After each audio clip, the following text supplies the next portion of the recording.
Hey, everybody, let's go to Puerto Rico. Speaking of Puerto Rico, we got David Robow of Power Up Gulf Coast Energy on the show today. Hey, David, that doesn't look like Puerto Rico behind you there, buddy. Buenos dias. No, actually, it's not. I don't know where that picture came from, if I'm being totally honest, but it does look like it could be Minnesota someplace. You're right. Yeah, well, at least it's not snowing, doesn't have snow. And of course, we know that you live down there in the sunshine state of Florida on the beach in Pensacola, between Pensacola and Panama City Beach. So, hey, absolutely. Look, my brother, I know you got the sunshine. I know you got the white sand between your toes today. So, hey, let's get rocking because you started a whole new gig now with this Puerto Rico. Yeah, we have, and it's been interesting. Puerto Rico is not without its own set of challenges, but that's why we're here. That's why we're going to Puerto Rico is because they have lots of issues, not with the electrical grid, but lots of construction issues, which we can get into, and I can kind of give you the origin story. But yeah, we're going to Puerto Rico with the Power Up Energy Expo, which is our annual event. And this year we'll be in San Juan, April 8th and 9th. Wow. Hey, speaking of which, I'll give you the contact for Ron Rivera that used to work for the FBI as a project manager for their energy projects. Yep. And he's down there in Seminole County, Florida, which is Orlando, okay, working for the schools. You know, he retired from the FBI before all the craziness started, I believe. Yeah. Okay. Yeah. And so he's down there with the schools, but he is from Puerto Rico. And I remember when there was a project down there for the FBI, Tony Cooper and I went down there, spent time. So I know he's got family down there. He's got connections down there. He'd probably be able to help you, maybe round up some additional, bodies, butts in the seats, as we used to say for the conferences, right? Yeah, that'd be great. That's always appreciated. Thank you. Yeah, because, he's got connections with the utilities and, the different agencies, especially, right. I think they still got the lights on in the FBI building down in Puerto Rico, Yeah, I sure hope so. Of course, they had a blackout towards the end of the year, which was pretty devastating. Really, the whole region, the Caribbean is just known for aging infrastructure. Cuba is no exception. Republic. So there's some issues in the Caribbean, and really that's why we're bringing the Power Up crowd to see what we might be able to do to kind of help solve some of those challenges. Well, absolutely. You might even be able to get some of our buddies from Georgia Power to go down there, because I know that they've, during hurricane season, have gone down there and done some work, sent some of their people down there to work on it because, what a lot of people don't realize, you figure when a hurricane hits, they would make the system better, right? They'd fix it, upgrade it, what have you. Right. But what I found out from them, because I've asked them about, I said, why are you still putting the wires above the ground after a hurricane hits? It's been down. Hurricanes have hit there how many times? Yeah. So, and they told me that FEMA only pays for replacement. Okay. Right. Yeah. And this is the same for the states like Georgia, Florida, when a hurricane hits, that they only paid for the money to put it back the way it was and not upgrade it. So that's why all the wires that you see are still above ground and not buried under the ground, like buried systems. like you have new housing districts. You're right, and that's true. FEMA does basically like a like-for-like replacement. It does take into consideration building in that resiliency, which is what you're talking about. The challenge is that cost typically gets passed on to the payer, and nobody likes rate increases. So it's one of these things where they're like, well, we'll just roll the dice. Maybe we'll get by in 10 years without another major hurricane. It doesn't always need to seem to be the case, but that's how utilities operate. You're right. I wish they'd be a little bit more forward thinking from that perspective. Yeah, because you remember the last time a hurricane hit Puerto Rico, you and I and several others with Scott Foster financing and stuff. We sent down how many diesel generators down there to get the power back up while they put the powers up. You and I remember ordering generators and sending them down there, and we all kind of did this number, like shook our head, like what? Yeah.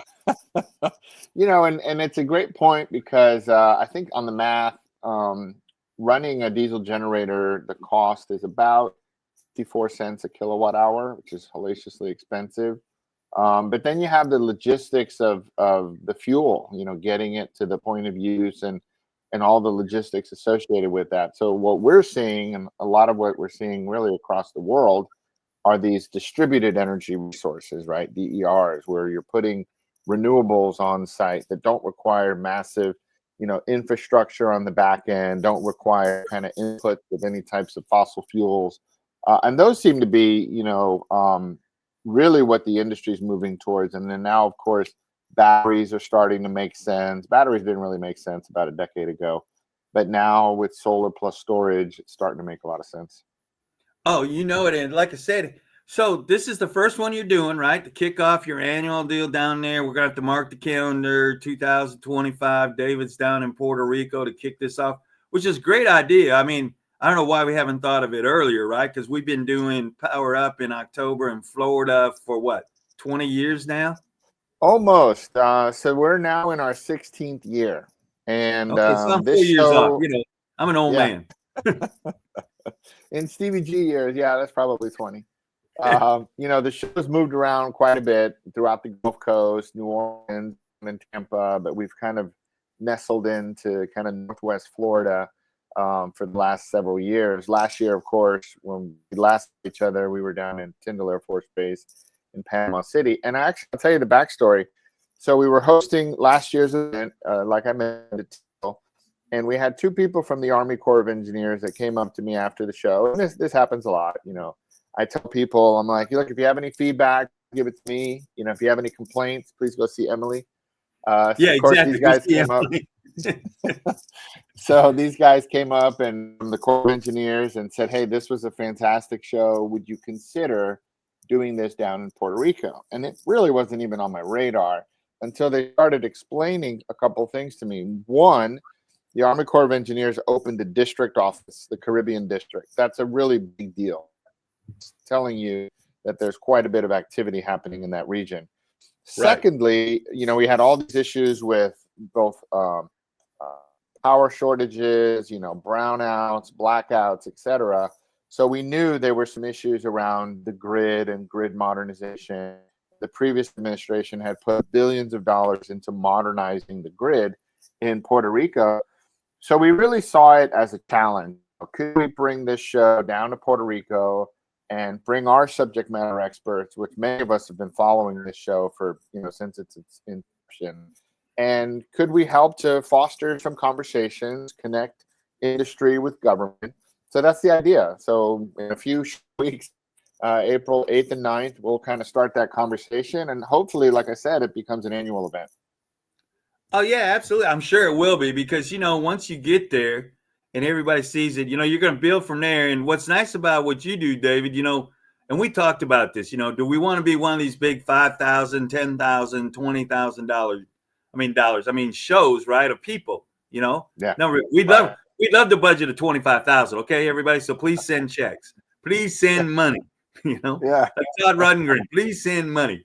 But, being 500, maybe 1,000 people grow to that size is perfect because, like a lot of people said, and you get all the compliments, and you hear them and people say, hey, David, I like your show because I can talk to people one-on-one, maybe a group of 3 of us. It's not like I got to schedule, hey, let's go have coffee tomorrow at 10 o'clock because at 10:30 I've got to do this, or at 9 o'clock I got to do something else. And, oh, by the way, can you meet me in the gym at 8 o'clock on the treadmill next to mine because I'm going to be on the treadmill? With yours, people have almost a full day of the conference, of each individual day, of course, but they can step outside, of course, the weather's nice. So you can step outside, grab a cup of coffee and discuss stuff. They don't have to worry about scheduling everything around so many people and time frames. So, that's what I see about yours, that everybody can have that inner connection, talking, figuring out what they're going on project wise. They need money, talking to our buddy Scott Foster of Bostonia, that does a lot of these projects. So, and none of that, but it educates you and I, right? Because we get a break to go talk to people. Yeah. Steve, it's a good point. And I hear that quite a bit. That's probably the number one, let's call it a compliment that I receive, is the fact that it is a smaller show, a few hundred people as opposed to 1,000 people, where with some of those bigger shows, like, you never see the same face twice. It's just like a sea of people. You're basically sitting there handing out business cards, but you're not making those deep connections. And that's what people tell us about Power Up. The fact that it's smaller, 300 people, Power Up will be even small. Puerto Rico show will be even smaller because it's our kind of first run in Puerto Rico. But, when you have these events that are 200, 300, 400 person events, that's where you're able to really connect with people and share a meal or a couple of drinks, cocktails, golf outings, all these different things that we try and incorporate into these events. And then it creates that networking, that deep networking is really what we call it, opportunities. So that makes us proud to put together those service providers with those government customers. And you and I, we look back at the 16 years. I remember when first went to Power Up in Florida, right? Switching gears to Florida, that's in October time frame and everything. That I can remember when there was like 5 tabletops, maybe 10 speakers, 15, and we were at the Holiday Inn, down there in Pensacola Beach area. Everybody was able to talk to. And people said, well, where we go from here? Is this gonna make it? Are we gonna continue? And you're doing this like, man, I don't know, man. I mean, I got the bills to pay, baby. I need, can you guys like get your sponsor money in here, man? Because the hotel's gonna turn out the lights, And now you're all the above later, and you're going to Puerto Rico. Yeah. Well, I'd be lying if I said this wasn't stressful. So, this isn't my day job. For me, this is a passion project. I've been doing this for so long. I'm the executive director. I don't get compensated. I do this because I really enjoy it. I like making those connections. It's ebbed and flowed over the years. The first Power Up, we could have held it on a city bus, right? Because it was just a couple dozen people. I wasn't big at all. I was there, buddy. I was there. I know.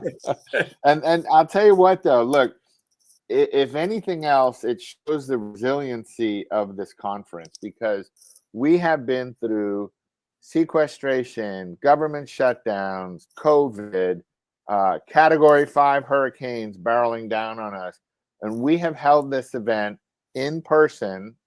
Sometimes we'd have to shrink it down on purpose. Right. Yeah. So we've held it continuously for now 16 years. So I don't know if that just means we're stubborn. I don't know what that means exactly, but we keep doing it. David, what that means is the passion. And the only way that this would survive it is because you got the passion. You love it. It's what you want. It's in your heart. And you do it for the people, right? You're not doing it, like you said, you're not doing it for the money. Okay. And I know that because I'm there with you. I know exactly. Only Stevie's passion's on that other stuff of doing the charity, right? That, you kick a lot more. Well, people don't realize you kick a lot of money out of your own pocket to keep some of the stuff rolling during the lean years and everything. So, hats off to you. I know that. I mean, I'm looking forward. Of course, I'd love to, you're giving me a little more heads up. I might have got my taxes done in time to go to Puerto Rico, but hey, there's always next year, because I know this ain't the only year you're going to Puerto Rico, because I can already feel it. There's going to be a lot of people showing up. Puerto Rico, has a lot to offer, and when you say Puerto Rico, it's not like when you say Orlando and the government goes, oh, yeah, you can't go to Orlando, man, because you're just taking your family to vacation, right?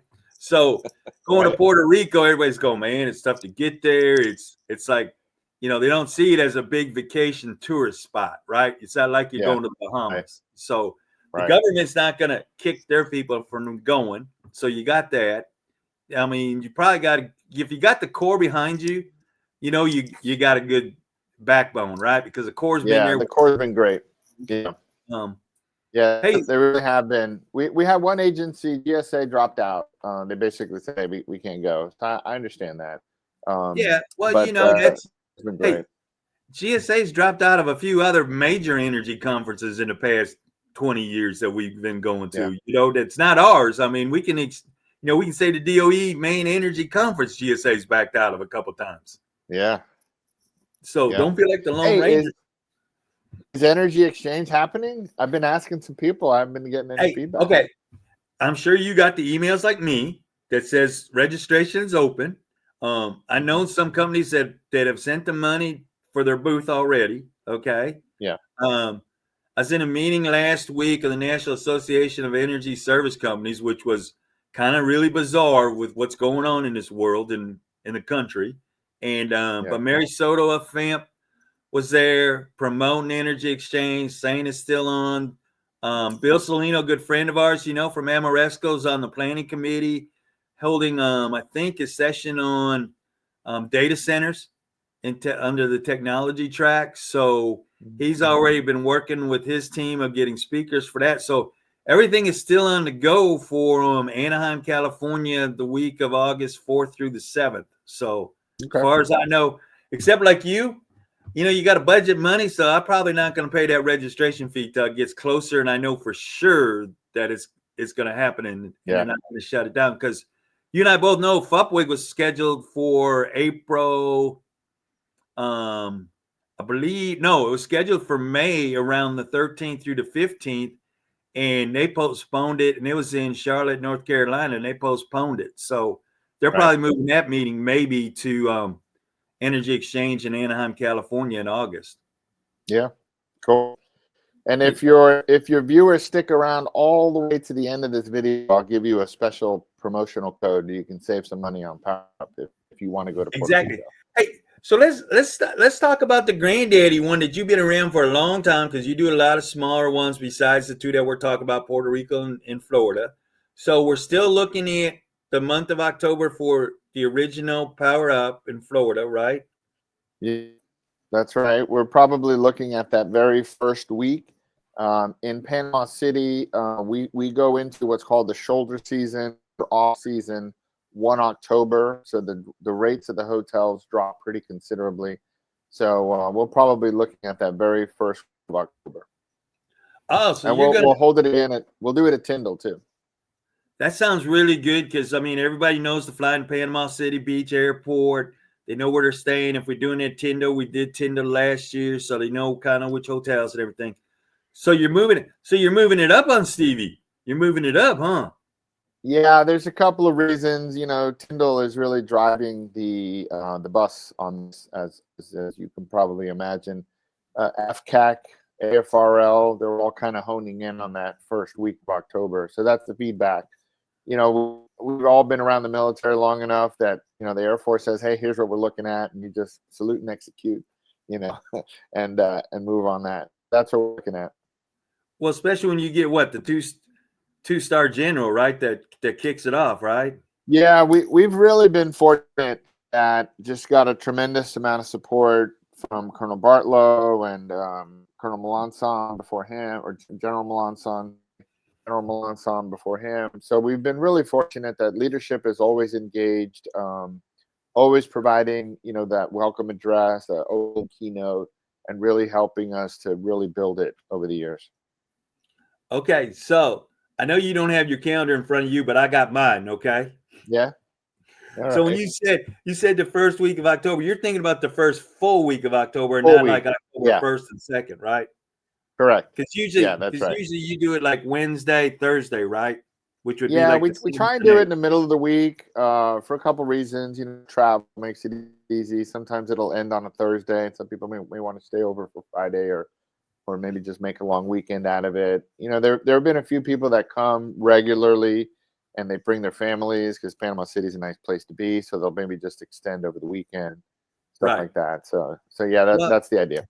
Well, it's also a smart deal to do it on Wednesday, Thursday, because that gives people time to fly in on Tuesday. The airfares are cheaper on Tuesday than Monday.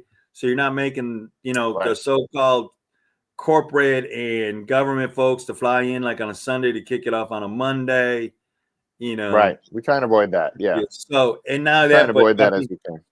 so, Stevie's selfish while I was asking the dates. You know that. You know I had to be selfish, right? Because I know the second day is like a half day. Weather's nice. Yeah. So I know that like around noon we can kick off the charity golf tournament again because we've already talked to Tom Morris, you know, that helps the terminally ill children. You know, we found a foundation that's down there, located there, that helps the terminally ill children, you know, from the whole United States fly in, you know, to go down there and swim with the dolphins, you know, do some fishing. There is so much to do down in Panama City Beach. You know, we've been there like 16 years and you know, you and I have seen a lot grow in your area because you live down there. Well, you don't live in Panama City Beach. You live a little further west, but there's a lot that's been built down there, you know? Quite a bit. And then, of course, after Hurricane Michael, old properties have gone down and new developments are happening. There's a lot going on in Panama City now. A lot. Yeah, so that's a good time. You know, so that's why I was just being a little selfish. Give me the dates because I know that I thought it was going to be like normal, like around the third week of October. But you know, you're right. If the Air Force says be here on this date, you're like, yes, sir. You know, you don't ask why, you don't ask how, you just do it. Yeah, you just do it. Exactly. And you know, you and I both. I mean, you don't have as much gray as I got, so I mean, you know, I've probably been around more of that touchy-feely, waiting on money, hoping it comes in, you know, doing that stuff, living on the edge of the cliff. So, you know, if the Air Force says they're coming, you usually go because that means they're bringing a check to offset those costs. Because if people haven't been to your show, they really need to. Because I mean, you do a full-blown, I mean, first-class show, and I'm not saying it because you're on this show, but I mean, you got plated, you know, you got a plated lunch, you got speakers. I mean, your AV that you do, the AV man, is probably equal to what I would do a show for, you know, because you got cameras, you got tape machines, you got microphones, you know.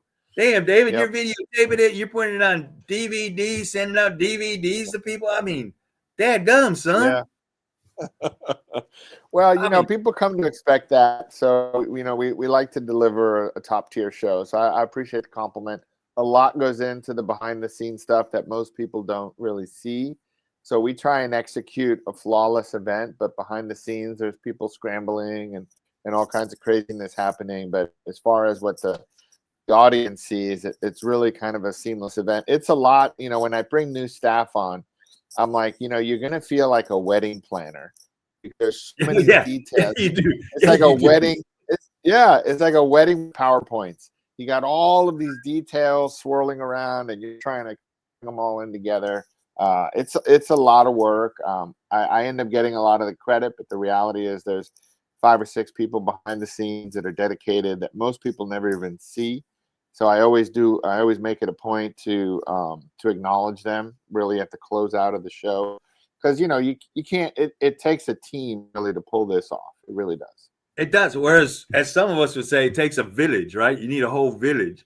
Because you know, if what people don't understand is because they go there and you get their badge, right? They pick their badge up. If their badge isn't there, they're like, well, why don't I have a badge? And you're like, give us a little time, go to the show, we'll get your badge made. You know, like a golf tournament. Hey, look, we don't have your name on the list. No problem. Go hit some golf balls. Come on back. We'll got you. We'll tell you where you're figure it out later.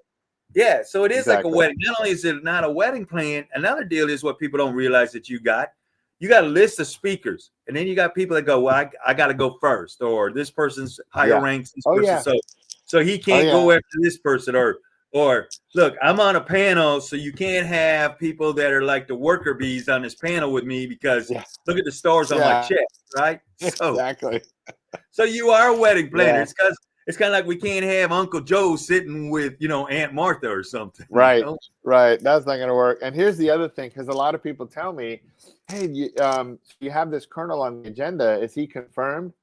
I'm like, the colonel is walking the ballroom. That's when I know he's confirmed. Because you and I both know, mission first. Exactly. And people are like, so David, you got a minute to talk? I know, man. I got to go see if the speaker's here because he confirmed, but I haven't seen him. Anybody seen Bob come in here? Is Bob? Let me go check. Hey, Jim, can you go in the bathroom and see if Bob's in the stall? He's up next. I can stall for 5 minutes. Tell him to hurry up. Yeah. And people think that's crazy, but that's part of doing conferences, right? I mean, it doesn't totally flow this smooth and easy. I mean, right. And back to your AV, you got an AV stage back there that's as big as most people's stages are for conferences. I mean, with everything back there. Yeah. Yep. I mean, I don't all the above. And you're right. Sometimes you're left up there with. Here, I'll give you a perfect example. So we did it in Panama City one year. We had one venue, but the next year we moved the venue. Our keynote, who participated last year, got the wrong information and went to the old venue. So here I am waiting on the keynote, and I got word that he was at the old venue. So I knew there was at least 15 minutes between there and here. Oh, so I'm up there, in the TV world, we do this, right? Yeah. You're starting to do the magic trick, like pull the rabbit out of the hat. I'm doing all of it. The dad jokes. I'm doing all of it. So it just happens when you've been doing it long enough. You can adjust easily, and that's what I'm getting at. And with your show and the people that are there, who's coming. Like you just said, you got speakers that are late or not coming at the last minute, but you know enough people in the audience that somewhere that you can. And by doing a smaller show all in one room, you can maneuver people that, okay, this panel is missing 2 people because of air traffic, the planes, whatever, getting here. You can adjust and move them to like an afternoon spot, put somebody else in the morning spot. And everybody's okay with it because everybody's like, no, I mean, you're going to get some people that go, well, I plan on leaving at noon. And you're like, well, I'm very sorry, but, we can't control the weather. I know it's Florida. Right. It's supposed to be 72 degrees, 24/7, all this good stuff. But hey, look, every now and then, shit happens. It does. Yeah. And you just adjust. 16 years, David, I'm sure you've seen it all. I think I have, but you never know. But yeah, I think we've seen enough. Let me put it that way. Hey, so if we're going, we'll do the dates for Puerto Rico, then we got Florida, but so we're going to Tyndall. Are you using that same facility at Tyndall Air Force Base? They're giving that same spot? Yeah, it's a good point.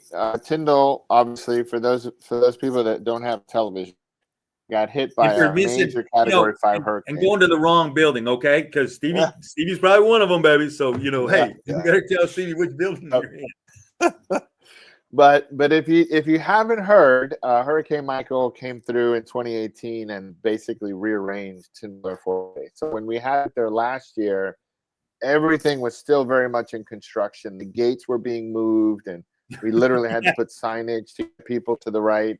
And if you went in the wrong gate, it was like, now you're Hey, I was there, baby, and I can guarantee you that it said turn here, and there's a building right there in the middle.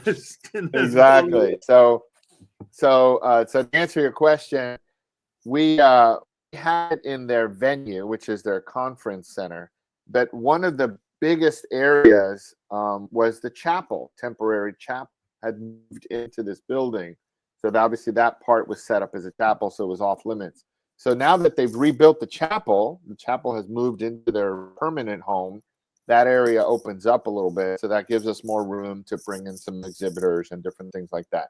So the goal is keep it at the same venue.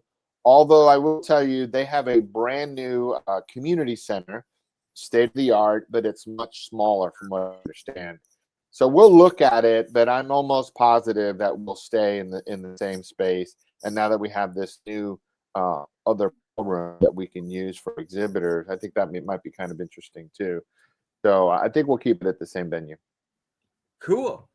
Well, David, I know you got a lot going because if Puerto Rico's in a couple of weeks, I already know that you got that butt pucker factor. Your hair's probably standing straight on the back of your neck. Like, hey, Stevie, can we end this, man? I got 5 phone calls that have already called me. I got 10 more to make. I got to double check on that Air Force person to make sure they're coming to Puerto Rico. Yeah, all the above. Yeah, I got the Navy out of, Southeast Jack's coming, but I got to make sure who's coming so I can spell his name correct and letters after his name, all that stuff. So, hey, I'm going to let you go. Thanks for taking the time to come on Stevie G's Energy Corner. We do this show every other week kind of thing, once a month, kind of keep up on the energy industry, what's going on. I appreciate you taking the time coming out of your schedule and coming out of the bunker, man, to come be on the show. So you can go back into your bunker. Well, let me leave you with that promo code that I promised that I teased earlier in the show. So if you're interested in coming, I'm going to direct you to Gulf Coast Energy Network.org.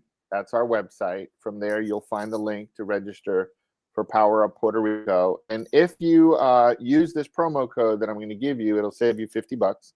So it's SAME, so like Society of American Military Engineers, SAME 50.